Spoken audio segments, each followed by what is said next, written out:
সাইয়েদনা আবু বকরের সময় যুদ্ধ হলো, 70 জন হাফেজ সাহাবী ইন্তেকাল করলেন। সাইয়েদনা আবু বকর রাদিয়াল্লাহু তাআলা আনহুকে ডেকে ওমরে ফারুক বললেন, ও আবু বকর, এইভাবে হাফেজে কোরআন সাহাবীরা যদি দুনিয়া থেকে বিদায় হয়ে যায়, আল্লাহর কোরআনও তো বিদায় হয়ে যাবে। আমরা এই যে কোরআন পড়ি 30 পারা, এমদাদিয়া লাইব্রেরির 114টা সূরা, কত সুন্দর সন্নিবেশ করা হয়েছে, এখানে সাজানো হয়েছে। আল্লাহর হাবিব সাল্লাল্লাহু আলাইহি ওয়াসাল্লামের সময় কি এরকম কোরআন ছিল নাকি? খেজুর পাতার মধ্যে, গাছের বাকলের মধ্যে, ওটের বড় হাড্ডির মধ্যে আর পাথরের মধ্যে খোদাই করা কোরআন ছিল।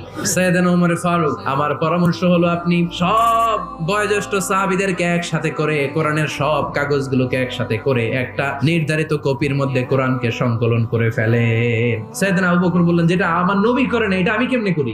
কিন্তু ওমর ফারুক নাছোড়বান্দা বলে, না, এটা করলে কোনো খারাপ হবে না, ভালোই হবে। মুসলিম উম্মার জন্য এক জায়গায় কোরআন সন্নিবেশিত থাকবে, আপনি করেন। সাইয়েদনা আবু বকর রাজি হয় না, ওমর ফারুকও ছাড়ে না। ওমর ফারুক বলতে বলতে এমন